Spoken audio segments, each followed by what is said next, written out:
Hello, folks. Just 1 week to go until Formula One hits the reset button and restarts the 2020 F1 season. Will Buxton with you, and I'm delighted to be joined by my good friend Lawrence Barretto as we look towards and preview the 2020 Formula One season, which so nearly started all those many months ago in Australia, Lawrence. And it's been a long time and lots has changed, and yet at the same time, nothing has really changed.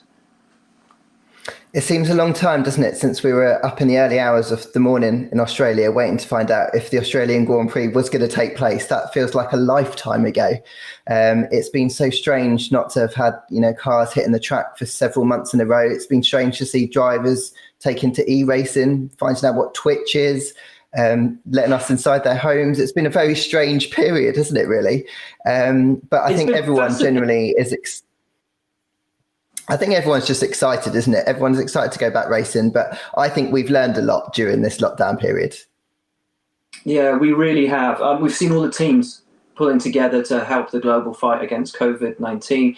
We've seen driver relationships blossom and friendships grow. We've seen online rivalries. It's been a really entertaining few months. But behind the scenes, we had an enforced lockdown. The summer break, which would have normally occurred in August, happened way back coming out of March and into April. So the factories were on shutdown, weren't allowed to do any car development, but then they started to reopen.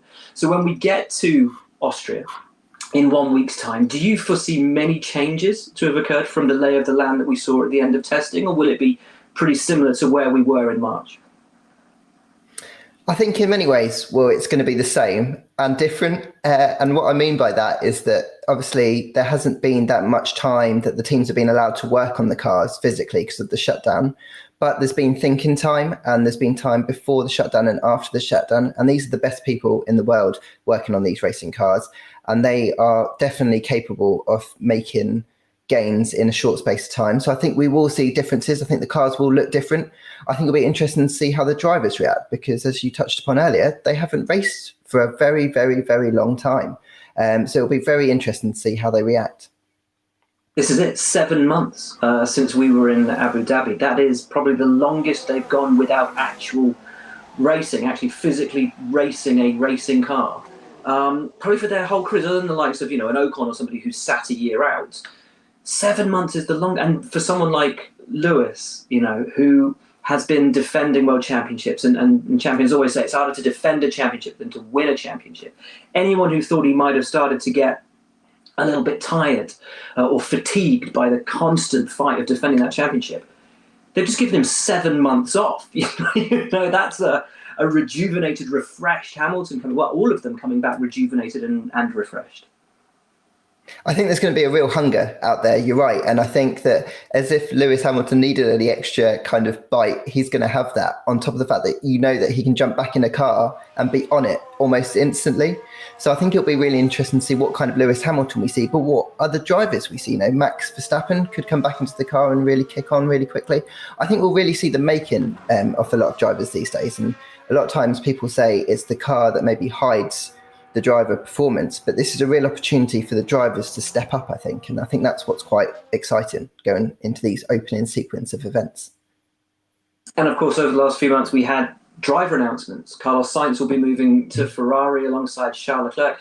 The big surprise seems to be that, not only will Ferrari part ways with Sebastian Vettel, but his options appear to be limiting almost every week, with Red Bull saying, well, we're not really going to take him here. Aston Martin now saying we don't think there's a place for him in what will be, what is now Racing Point, what will be Aston Martin. I think there's a really interesting narrative to follow Sebastian Vettel over these coming races as to, is this his final year? Will he go out on a high? Is he fighting for his Formula One future? And that's the astonishing thing. And the big question that looms, may we yet see him turn up at Mercedes? That's one of the most fascinating things for me coming back, is what kind of a Sebastian Vettel are we going to get? And I think that what will really be telling is how he reacts to this news when he hits the track, because he's obviously had so many problems last year and he really picked up, I felt, towards the end of last season. So is this just going to fire him up? Is this going to be the best season that we've seen from Sebastian since he's joined Ferrari? Possibly, because he's got to prove to everyone out there that he's still got what it takes, and Ferrari have made a mistake in not wanting to kind of sign him up for a little bit longer. He's basically got nothing to lose. So that dynamic with Charles Leclerc this year is going to be so tasty. I think we've got so much to look forward to with Sebastian on track, and then obviously off track, deciding where he wants to go. Does he want to take a project like Renault? Does he think he's genuinely got a chance of like forcing himself into the Mercedes door, or does he want to take a sabbatical? I think, these are talking points we're going to be talking about, Will, for a few months to come, I think. We are. Listen, we've started talking about Ferrari, so let's carry on that narrative and look at the teams as they arrive in Austria, or certainly as they would have arrived in Australia at the end of testing. Ferrari, Charles Leclerc, Sebastian Vettel. The focus was all on them in pre-season testing, but the car just didn't seem to be underneath them. They struggled, short run pace, long run pace. They didn't look to be firing at the top spot, not really the second spot either. It was disappointing, to be honest. I think they'd built up, or collectively there'd been a build-up over Ferrari's potential for this season ahead of testing. And then they hit the track. And to be honest, they didn't have that many problems. They just weren't very quick. There were gains in the low speed and medium speed corners, which was huge because that was their massive weakness last year. But they were so much slower on the straight. So it kind of, when they balanced it out, they were actually arguably worse than they were last year. The good thing is they understand the car better, so they should be able to build performance into the car as the season goes on. But this is a weird season, and the races are going to come thick and fast, and I don't know how quickly they're going to be able to add that performance in this unusual season. They've got a lot of work to do, and I think it's disappointing because I think everyone felt coming into this year Ferrari were going to take the fight to Mercedes. Yeah, they've got apparently gearbox and engine upgrades coming for Austria. How key are they going to be for them, moving forwards? Apparently, we're not going to see any real aero changes for them until we get past Austria. It's a track that hasn't traditionally suited them. Are they just going to fire those first couple of races away and focus on the rest of the calendar, whatever the calendar will be? I think there's a general acceptance within Ferrari that the first three races are going to be tough. They're going to try and make the best of it, knowing that Red Bull are going to be strong at all three. I think Mercedes are going to make gains, so they're going to be strong at all on those specific circuits, all three. So I think there'll be an acceptance that they just have to do what they can, but hope that when they get to the Silverstones, which will be at least a month from now, they can start adding some of that performance that they're working on, some of that aero performance, and start making some gains there. But it's going to be a tricky start from Ferrari, unless, of course, they've pulled the wool over all of our eyes and they've been hiding something mega and they deliver it when we get out in Austria. You've mentioned Red Bull. Let's move on to them. Testing looked really good for them. Long run pace, probably similar pace to Ferrari. Short runs, they looked really good. The car looked dynamic, skittish at times, though. They had a lot of spins, particularly going late in the day. Max and Alex both sort of passed that off and said, no, we're just pushing, and sometimes you go to the edge and you just step a little bit over the edge. But there were quite a few spins. Is that car fast but tricky to handle for them? Is it the car that they can take the fight to Mercedes with? I think the fact that they were having so many spins suggests that Max felt that he could really push the car, and Alex to an extent as well. And I think that's pretty exciting because they were genuinely happy during that test in a way that we've not seen them react to a car like that in previous years, particularly Max.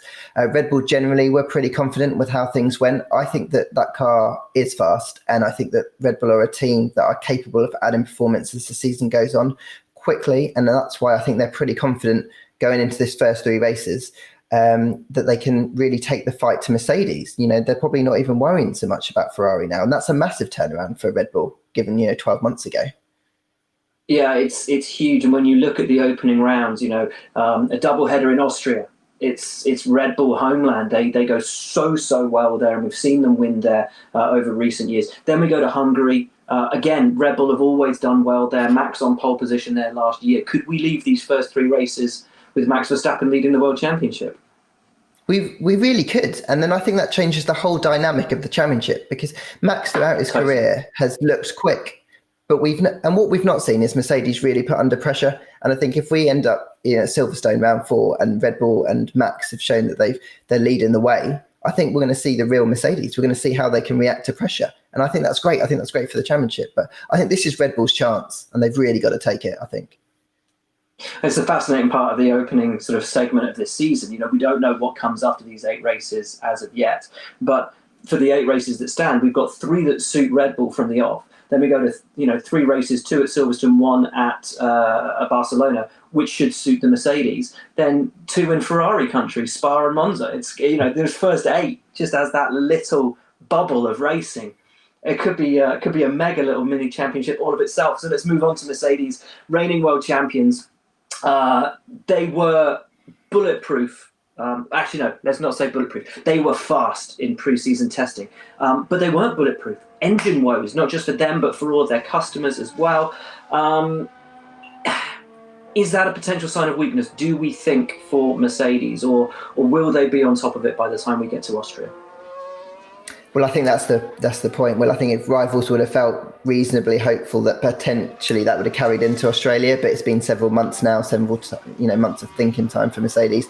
They will have had an idea when those failures happened of what the problem was, and it was just up to them to come up with a fix. They've had that time, sort of in some ways, even with the shutdown, to probably find fixes to cure those problems. But there's the unknown. We haven't been testing, so they haven't been able to prove it on track. And I think that that's something that might be a chink in their armour to start the early season. But they will have been working throughout to try and find a way to get around that. One person who knows and knows better than anybody the challenges that face Mercedes this year, and the challenges that are going to face all Formula One teams as we step into this new normal, this new sort of period of unknown as we go into socially distanced racing in Austria, is of course team boss Toto Wolff. You spoke to him, and we're going to have the fortune of hearing from him now. Mercedes team principal Toto Wolff. It's obviously been an unusual time for Formula One recently. How's life been treating you? It has been definitely surreal, and everybody who tells me that they loved it, spending more time at home, I don't quite believe it, because we're in a fast-paced environment. We have a frame, we work in some kind of frame, we know when we go racing, when we go back into the office, and when we go home. And suddenly it's like you're pulling a plug out, and I miss the racing in a way, I miss the competition. After April, everything in Austria at least normalized. I've been in the UK. This is still, I would say, maybe 2 months behind the German-speaking countries. So we have been having a pretty normal life. And I guess even though there's not been any racing, I know for a fact that it's been very busy for you guys as a team principal for you, Toto. Lots of talks with other team bosses and sports bosses about the future. Working to fight the COVID-19 with supplying technical assistance, and kind of just generally looking to ramp things up as we go racing. Can you kind of talk about what it's been like for you and for Mercedes? Yes, it has been very busy, particularly after the cancellation of Australia. Lots of meetings with the other team principals, Zoom meetings, and with the FIA and FOM to discuss measures, to discuss regulations. So it was a time where the new regulations were carved out within the team. It's where it all started. How do we get up and running?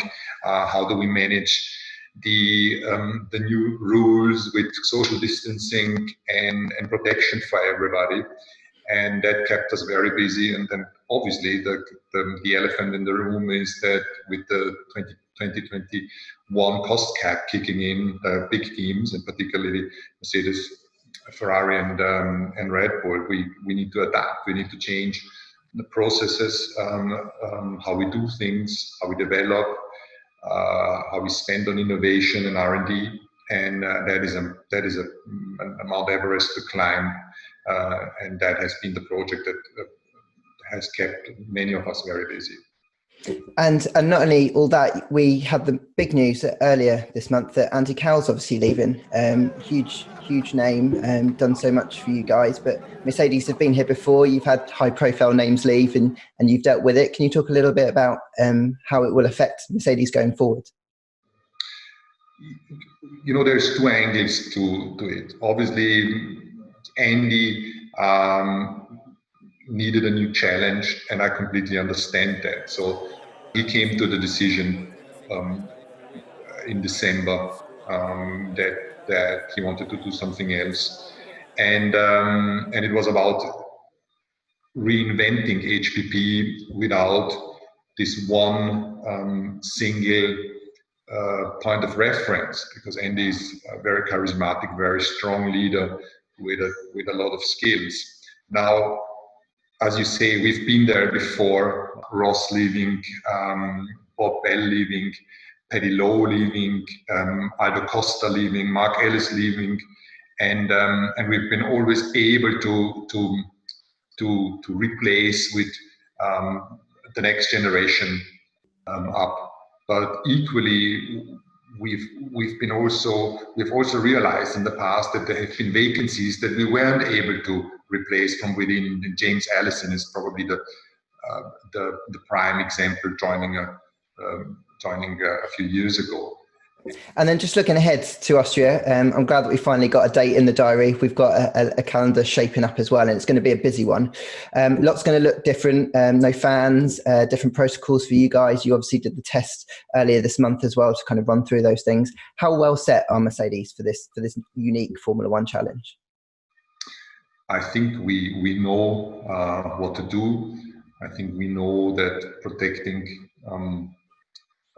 our staff and everybody who attends is the main priority. But equally, it's new grounds. We have never been in a situation. We're talking a lot about bubbles and less interaction with the other teams, with you guys and the fans, and that will be a new experience, which I'm sure Formula One has always been able to take out the positives. And if we're able to provide a great show on Saturday and Sunday, I think that's going to compensate for the weirdness. It's obviously been a long time between when you last tested the cars in anger at testing and the start of the season. It's the impossible question that, like, where do you think Mercedes are going to be in the pecking order? But from what you've seen and how quickly the team have ramped up after the shutdowns ended and all the preparations that you've put in place, what can you expect? What can you say? You've said it very well. I think it's always a risk to assume that what you see in testing is going to be the performance on track. If you look back to 2019 and then to what happened in Australia, it was totally different. So we were traveling to Australia not expecting to have an easy run there, but expecting quite some competition. You could see the eagerness of some within the room to race because they felt they had a great car. And in that respect, I have no doubt it will be the usual suspects, maybe with some surprises. I think that Racing Point has a very strong car and has been showing promising lap times in Barcelona. I have no doubt that McLaren and Renault will play a role. So just wait and see. I'm always more on the careful side.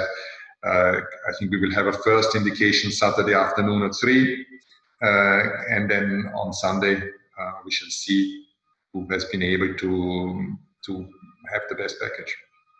Perfect. Thanks very much, Toto. See you in Austria. Thank you, Lawrence. See you. Fascinating to hear from Toto. I don't want to say he stumbled over his words, but he certainly chose them very carefully when he was describing Racing Point. Let's talk about Racing Point post-testing. A lot of people thinking they may have had, and they may still therefore have, the third best car in Formula One, cruelly dubbed the Pink Mercedes or the Tracing Point. Is it as simple as just being a carbon copy of that Mercedes? Are they actually the third quickest team in Formula One? I mean, it could be a great season for them.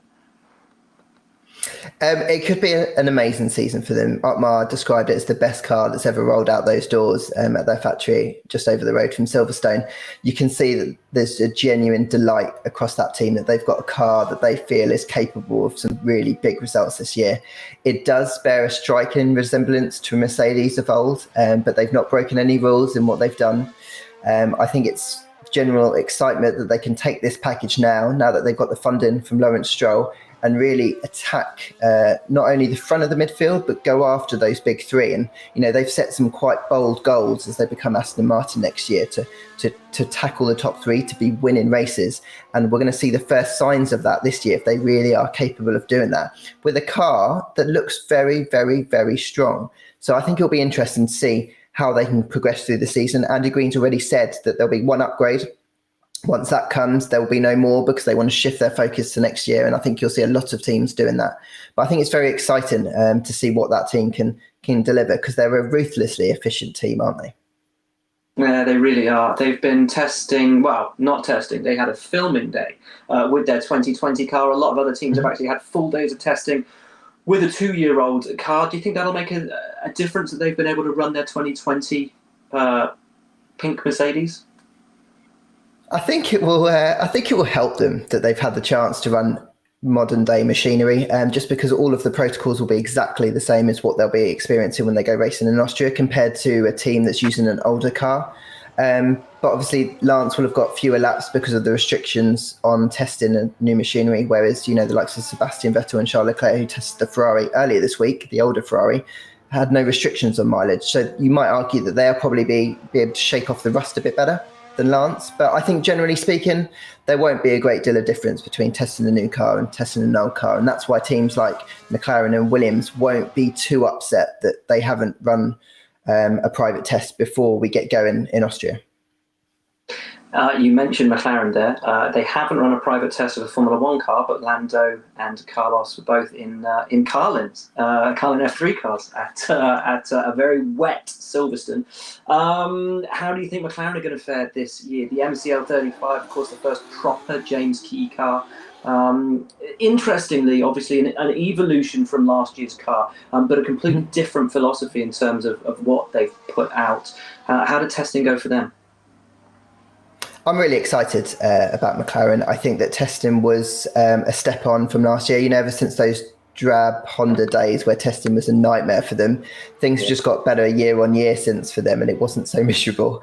They look strong, I think, particularly on the 1 lap pace. I think there's probably work to do on the long run pace, but I think they're going to be fighting up the sharp end of the midfield throughout the season. They've got 2 drivers, Carlos and Lando. Impressive. Carlos will want to prove that he's got what it takes, and Ferrari made the right decision by signing him for next year. Lando's going to want to prove that he can step it up when Danny Rick's in that car next to him next year. So I think they've got 2 hungry drivers to make them post of what could be a very, very good package. You mentioned it's James Key's first real, shot at a McLaren. I think it'll be exciting to see what we can get from that ahead of their move to Mercedes power, obviously, next year.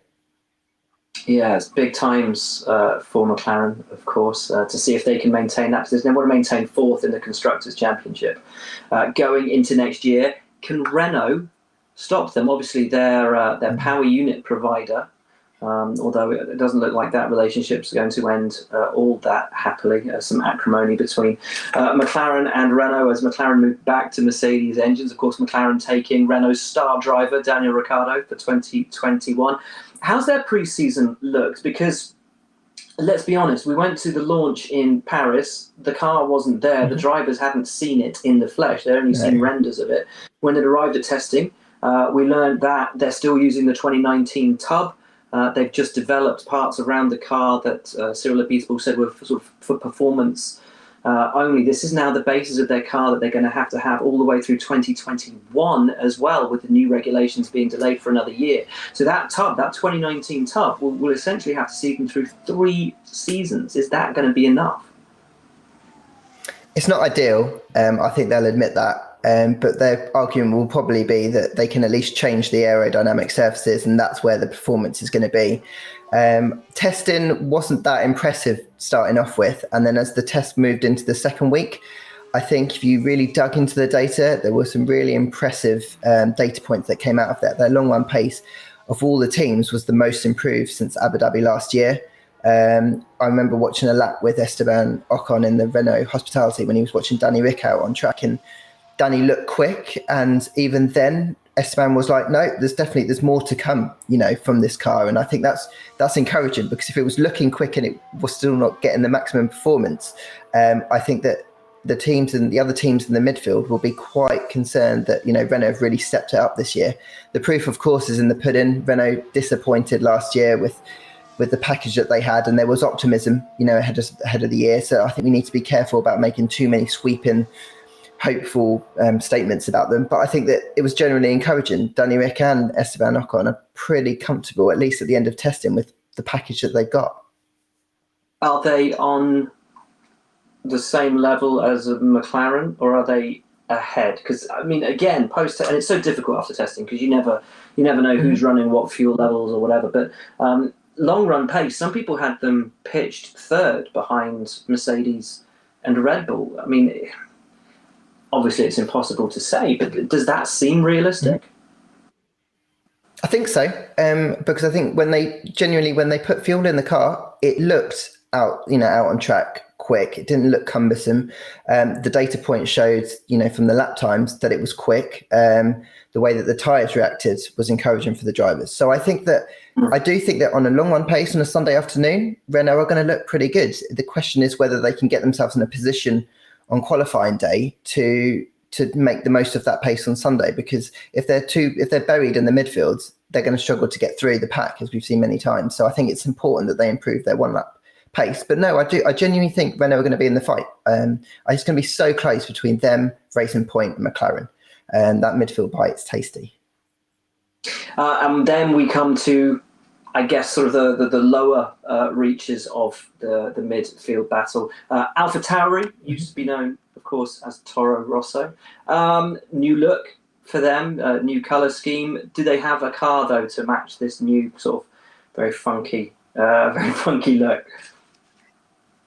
They were one of the teams, I think, of the teams that we'll come to talk about, who were slightly more anonymous. I say they didn't have a standout day at testing.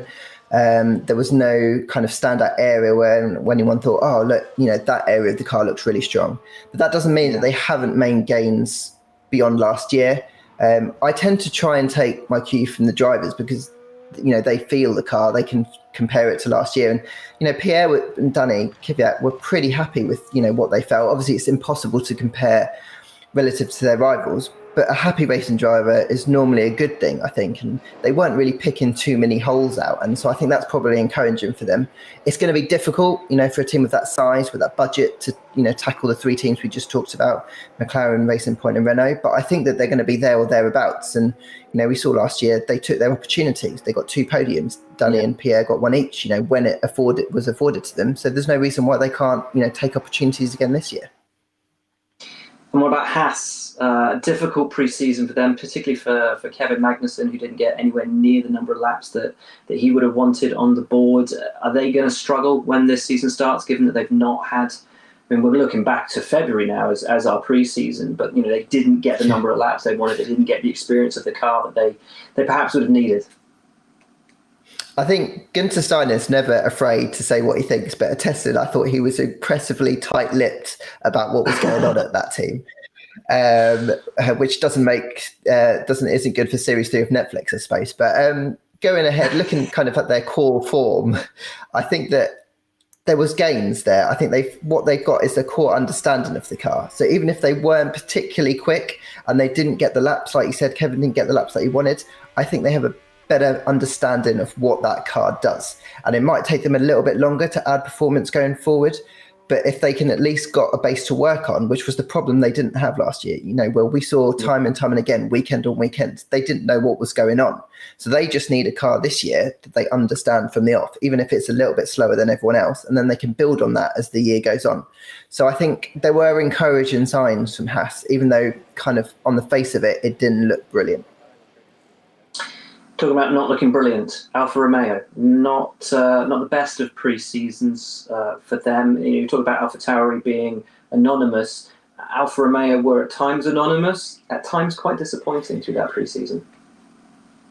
It was, I think you could have got through the first week and not really talked about Alfa Romeo at all. There was a big launch at the start of testing, and the drivers and the team boss Fred Vasseur spoke quite encouragingly about their hopes for this year. But on track, we didn't really see any massive gains. We didn't really see them. They didn't look terrible, but they didn't look brilliant. I'm not sure on Alfa Romeo on what they're going to deliver when we go into Austria, because the car didn't look visually that different. It looked more like an evolution. Kimi wasn't, Kimi doesn't say much at the best of times, but he said even less, about what was going on. I'm slightly concerned about those guys, to be honest, because we don't really have much to go on to assess their performance. And then we moved to Williams, who, of course, had a better preseason than they did last year. The car was the very first one out on track. The car seemed to run well when it was running. They had, obviously, some Mercedes engine issues. In fact, the majority of the Mercedes engine issues seemed to affect Williams.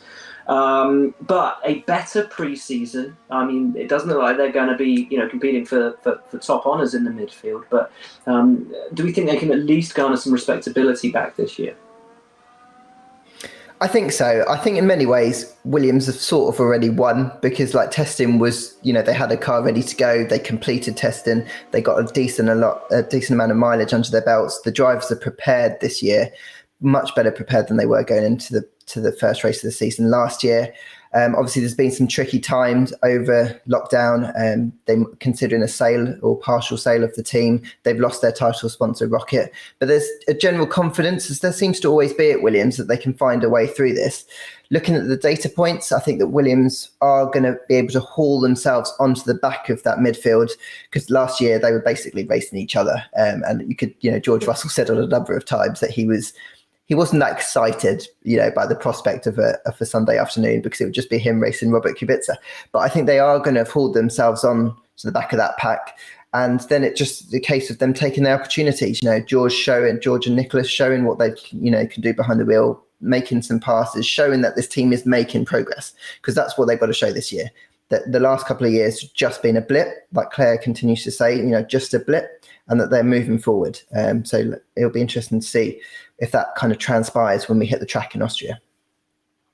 Nice. All 10 Formula One teams dealt with then. We touched a little bit on the topic of drivers, obviously coming back, potentially being rusty. 7 months off is a long time in anyone's business, but particularly when your business is racing. We caught up with Williams driver George Russell, who had an outstanding rookie season last year against all of the odds. I spoke to him earlier about coming back racing this season and how different it's going to be for the Formula One drivers in 2020. George, back to racing then in Austria. Silly question. How excited are you? How much are you looking forward to it?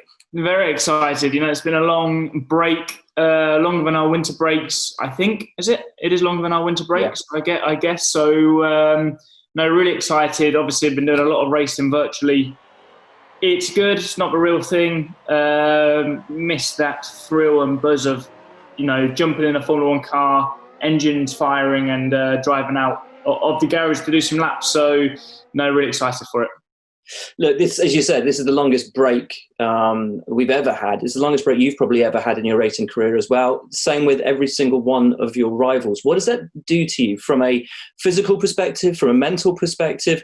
Does it give you the freedom to sort of regenerate, recoup, actually have a rest? Or is there a fear that it could sort of lead to you becoming a little bit sort of soft around the edges?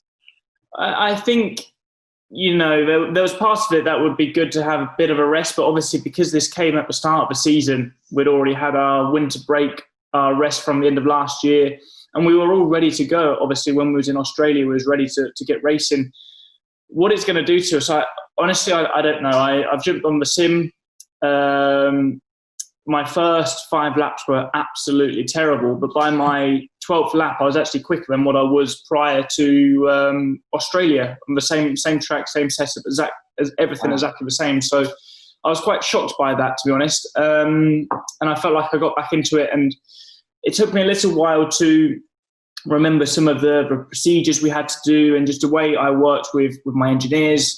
I think that's probably going to be the biggest thing, just when you're in that rhythm, remembering exactly what feedback my guys need, how I need to drive in certain ways for out laps, in laps, cool down laps, for, like I say, all of these procedures. So that's probably the point where we'll probably make a couple of mistakes. But when you're going out there flat out on a quali lap, I hope we're just straight back into it.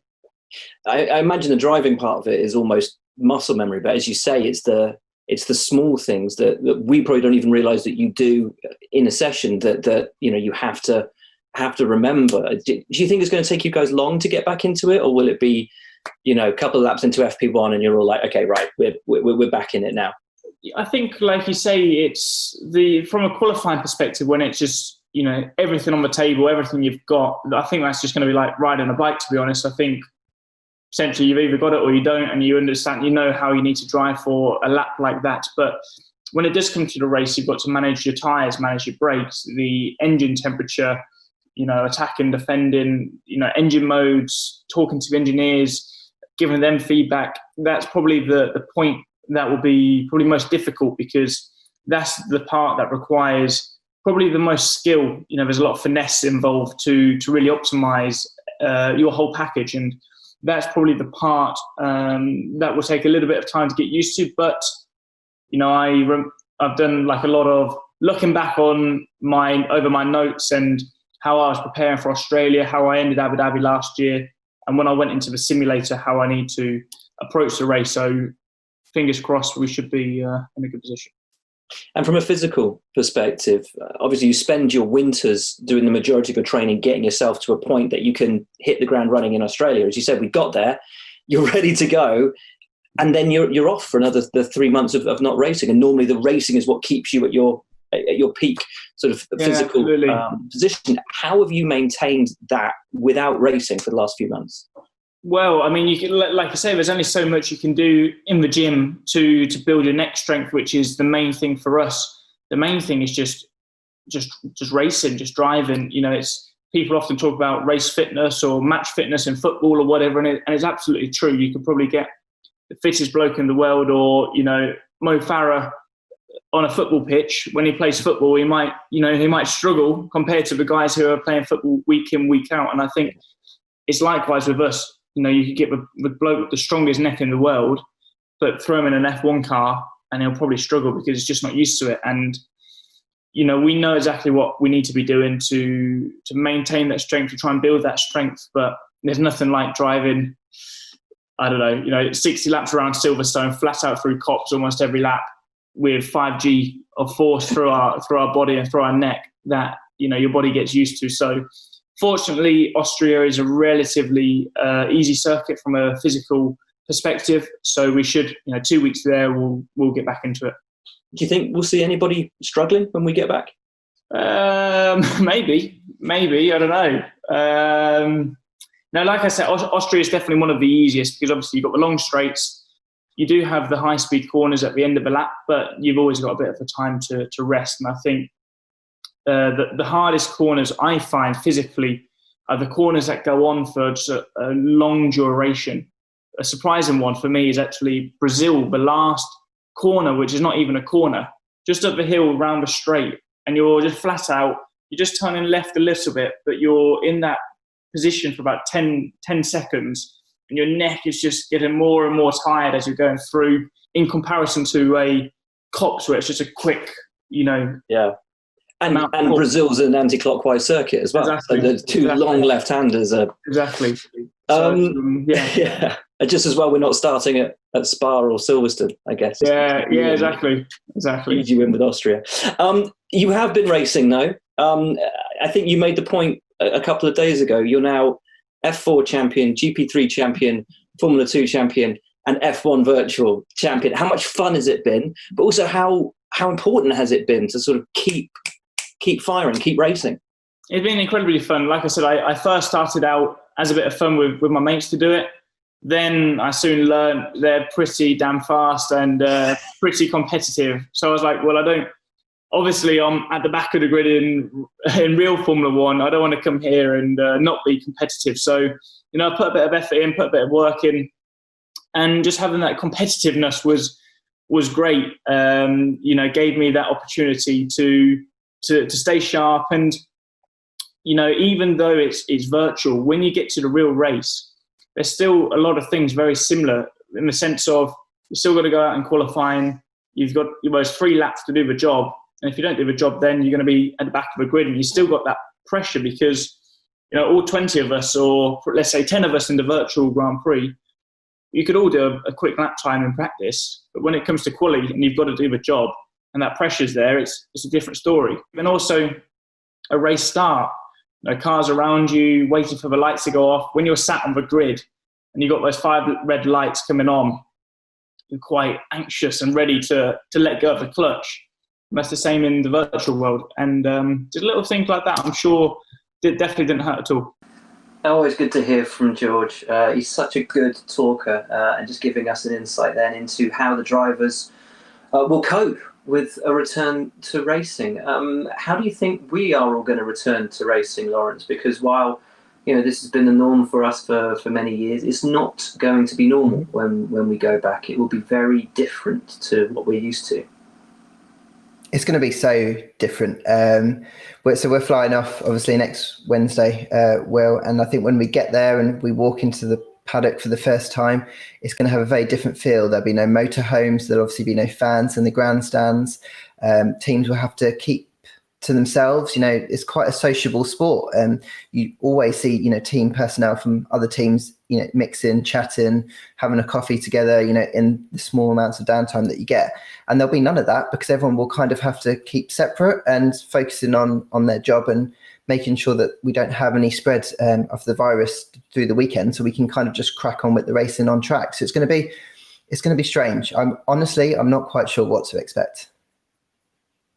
Yeah, it's going to be fascinating. Of course, we're all being COVID checked, I believe 48 hours before we fly, to make sure, obviously, that no one is carrying when they get on the plane.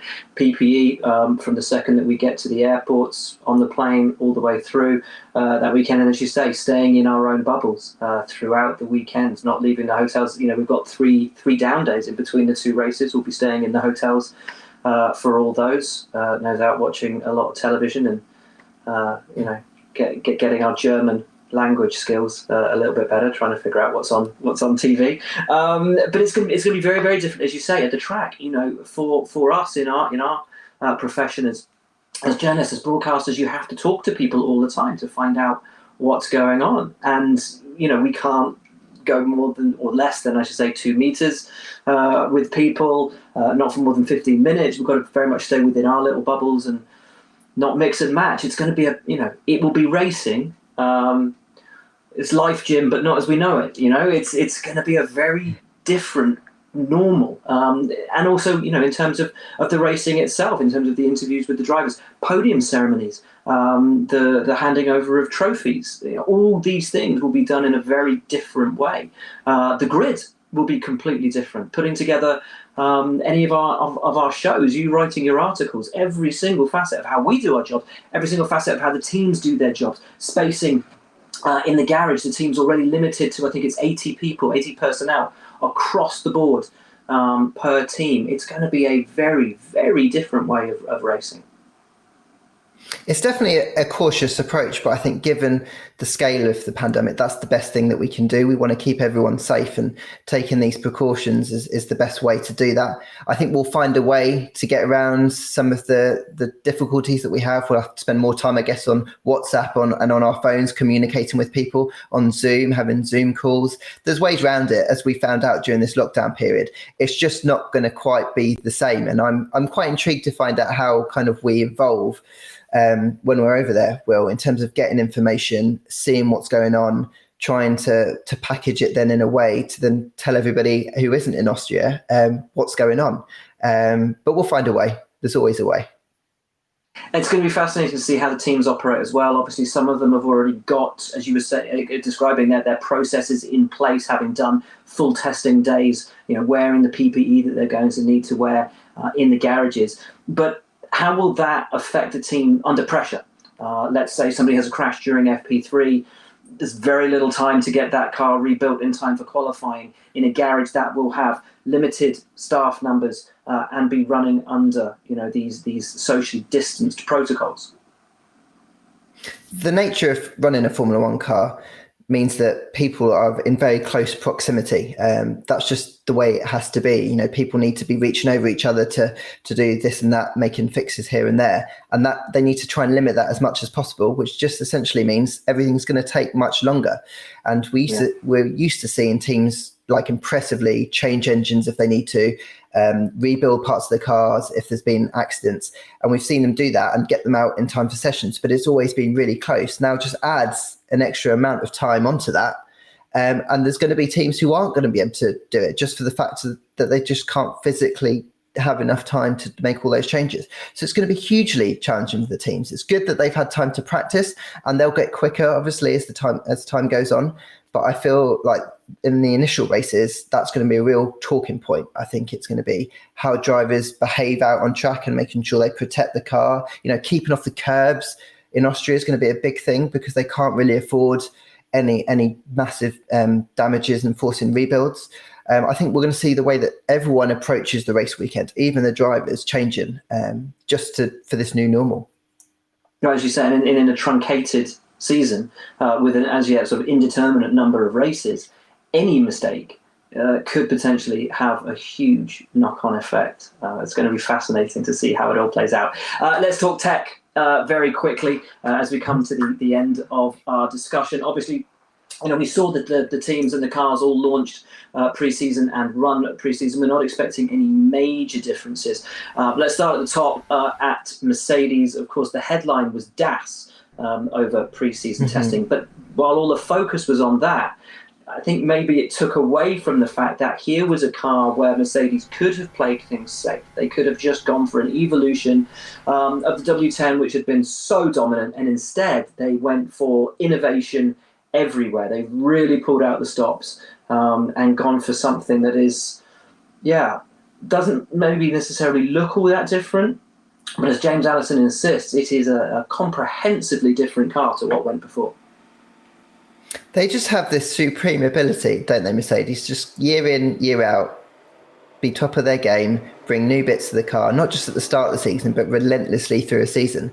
And it seems like they've done exactly that this year. I think that the DAS system, brilliant, innovative, loved it. Everyone was talking about it. But that kind of shielded from probably all of the other things that they've done to that car that will add performance. And it's interesting that, ahead of this season, James has said that they've got more, they've got more to come. They had already been planning, January, February, March to bring bits to the car, later in the season. Now that we're at that point of later in the season, so they're going to have upgrades, and that will be the case to an extent for other teams. But Mercedes, with their budget and their ruthless efficiency, I think they're very well placed to add more performance and to maybe make a step that we perhaps wouldn't have seen at testing.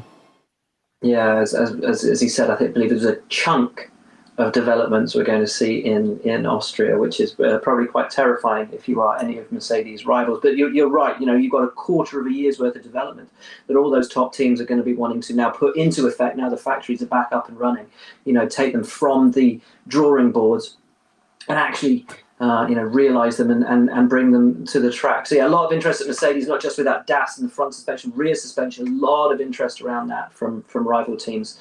That was fascinating to see. Let's move on to Red Bull Racing. If we're talking about suspension, one of the big talking points pre-season was the double bulkhead at the front of the car. They're doing a lot of interesting stuff with their suspension. And I think there's, Red Bull always have something interesting to bring into the mix, particularly from an aero perspective. And once again, they're looking like they may pose and hit the ground running with the biggest challenger to Mercedes at the start of the season. I think so. You touched upon it a little bit earlier when we said that they had a few niggles during testing, and I think that's just the case of they had a lot of new bits on the car, like you said, the suspension, and that takes time to kind of get the right settings and the right setup. I'm really encouraged by what Red Bull have done this year. They're not afraid, like you said, to go big and to go bold and to bring something new to the table. And at least this year they've done that, and it seems to be working from the off. And I think that gives them the platform, ideally, for them to be able to build through the season rather than kind of playing catch up as we've seen in years gone by. Ferrari, let's talk about them, because as we're looking at the Red Bull coming through there with its thin nose, the Mercedes with the thin nose, Ferrari have stuck with their wider nose philosophy. In fact, they stuck quite a lot with what they'd run in 2019, simply adding a decent whack of aero onto their car, which seemingly has affected it on the straights. Very slow compared to their rivals on the straight in Barcelona. Upgrades coming to them, though, as we arrive in Austria. in terms of their engine and gearbox, but it's not looking promising. The drivers weren't happy with the car, with its handling, a little sluggish. They're going to have to use these opening few races as like a test session, effectively, to kind of try and come up with solutions for some of the problems that they encountered during testing. I think, like Mercedes, because they're resource, they'll be able to bring new stuff to the car. But I think we've seen the pattern is that they take just slightly longer than Mercedes do to bring these updates. So it might not be till slightly later in the European season that we see these big gains. They made a conscious decision to change the approach that they were going to take to go racing, add more downforce, kind of put less focus on straight line speed, and they seem to have done that. It's just unfortunate that the kind of, in terms of balance in it, it kind of hasn't really made a difference. And if anything, as yet, makes them look slower. But it might just be that they haven't quite got on top of their new approach yet. And it might be that they've had a little bit of time to work on that, to do some more testing, some more simulation back at the factory, and they've come up with solutions going forward. So Ferrari is one of the interesting ones, I think, because we'll see really early on how much improvement that they've made over this lockdown and what big job that they've got ahead of them. Yeah, or indeed, had they turned their engine fully up in pre-season testing, they were very quick through that final sector, which you'd imagine having added downforce to the car through those corners. I mean, the third section at Barcelona is almost exclusively corners, so looked pretty good through there. But as you say, on the straights, they were lacking. We've touched base in terms of that racing point and how good that looks. McLaren, the first James Key car, and the promise that holds. With that sort of philosophy change from last year to this, and Renault, sticking with that old tub but putting a raft of upgrades and developments on it. I think probably the thinnest nose of them all in Formula One this year, which is okay if you're Esteban Ocon with his little skinny bandy legs. He can fit into that's probably one of the reasons they signed him for this year. He's the only guy that's got legs that will fit into the nose of that Renault. It's looking like a very competitive start to the season. I think so. I think across the board, we're going to have little battles, whether it's in pockets and bubbles, should we say, between the top three and then the top of the midfield and the rest of the pack. But I think from a development point of view, a lot of teams are going to have to make a decision as to what their strategy is going to be. Are they going to add performance this year, or are they going to switch completely to next year when, although they're carrying over the chassis, all aero surfaces are up for grabs? So do they go and try and make a big step next year and then shift their focus to 2022? They've got some big decisions to make this year, just in terms of their development philosophy. Absolutely, and although the regulation change for 2021 was seemingly quite small in terms of what's happening towards the rear of the car, it may entail a massive aerodynamic overhaul for every single team. This one small change will have a massive effect. And as Toto was saying, as we move into a budget cap in 2021 and then a brand new raft of regulations for 2022. It's just not a case anymore of just going after everything, throwing new bits into the wind tunnel. You've got to be really efficient in the way that you go about development. You've got to pick certain areas that you think are going to deliver on performance. Like you touched upon, Andrew Green was saying earlier this month that it's that change to the floor to add more downforce is going to be a front to back change. That's huge. That's significant. And so it just depends on how much the teams who perhaps don't have so much resource for this year want to shift it and focus on next year, and how much of the big teams want to push on this year and shift their focus. It's really interesting. I'm intrigued to know how it pans out. Well, particularly now with the sliding scale of finishing position in the championship in terms of how much wind tunnel time you're going to be able to have in the future. That will have a huge knock-on effect for everybody. It's a significant cut for the top teams in terms of wind tunnel hours, and a huge gain for the smaller teams. Now, what is key is that when the smaller teams have these extra hours, it's what they do with them. They've got to make the best of those and take advantage of them. They could just have more hours and then not do that great testing.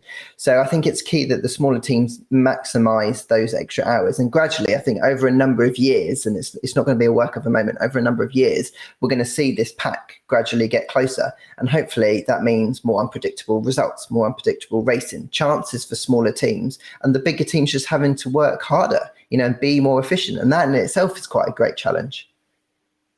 Absolutely. Right. Let's look at Austria then. 1 week to go until FP1 gets underway. What are you most looking forward to? What are the storylines that you think we're going to be following in Spielberg in 7 days' time?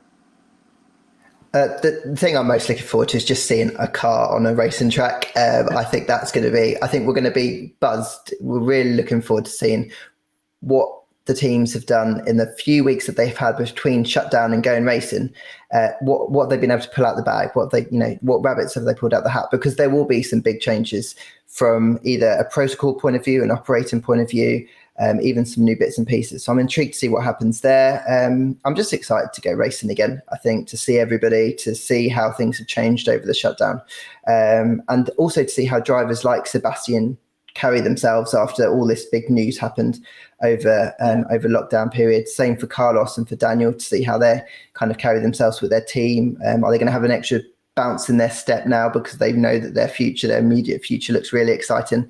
There's a lot to look into, I think. Well, and how much do those drivers get closed out of the team that they're with?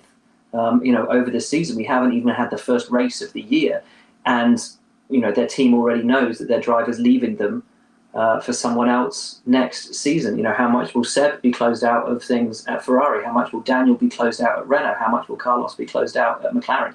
That's a fascinating, because normally these moves wouldn't happen until, well, where we are now, coming into July, August time. And they have happened now. We just haven't had any races yet.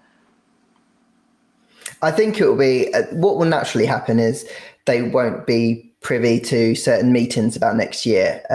In terms of the actual going race on each race weekend, each team, I think, is professional enough that they will give both drivers an opportunity. But there are going to be advantages for the drivers that are staying, because that's just the natural thing that happens. Also, staff, mechanics are naturally, even subconsciously, going to move towards the driver that's staying, just because that is their future. That's human nature, I think. So I think there will be benefits for those who are sticking on, and like your Landos at McLaren and obviously your Charles at Ferrari. But I think that for the gains that the other drivers who are leaving will make, they're just going to be confident because they're going on to what they believe is bigger and better things. Absolutely. The last few months, obviously, at home have given us all time to sit, to reflect, to look at the world around us. We come back in Austria with Formula One having just launched the We Race as One programme. How important do you see this, Lawrence? From all perspectives, actually, because it's such a wide-ranging sort of function, really, of where the sport can go and good that it can do. I think it's brilliant. I think an initiative like this is exactly what not just our sport needs, but all sports, and expanding it across the world, really. I think that Formula One has an opportunity now to use its profile, use its platform to really deal with these issues. And Lewis Hamilton, kind of big gun a few weeks ago, and he's been very vocal and he's used his platform. And it's great that Formula One and, other teams and other drivers are kind of getting on board. And hopefully we've kind of announced these initial steps that it will be good to see going forward when we kind of start investing, start creating these new projects and starting from the grassroots up, that we can be the force for change. That's got to be the goal. I think it's a really encouraging initiative. Yeah, and as you say, one thing that has become very clear over recent weeks is how positive sport can be in the move for change, but also how positive it can be in terms of uniting people. How much we've missed sport over these weeks, and how much joy it can bring to people. How much are you looking forward to racing coming back? Not even in terms of being there, but in terms of seeing it back on a screen again, watching drivers go racing for the first time in 7 months. I think the lack of sport, not just Formula One, for many people around the world, has made it clear how important sport is and Formula One can be to people's lives. And I think that, of course, that there are risks going racing, but I think that we're going about it in the best way possible, and hopefully we'll be able to give something back to the fans, to people at home who just love watching Formula One, love seeing their favourite drivers, love seeing their favourite cars going about some of the best racetracks in the world. To try and find a way to be able to do that in a safe way, I think is great. And I think it's the kind of boost that everyone will need. It's not obviously going to change the world, but it's a little thing that can just help people in what's been a really difficult time. Absolutely, couldn't agree more. Mate, thank you so much, as always. It's going to be great to actually see you in a week's time. It's been months. It's been a long time. To getting back to racing, obviously. And yeah, can't wait for Formula One to be back up and running. Thank you, folks, for watching, for tuning in. Lawrence, thank you, mate, for your insight, as always. Formula One will be back this time next week on track in Spielberg in Austria. The 2020 season is finally getting back underway. For now, though, from Lawrence, from me, that's your lot. Thanks, folks.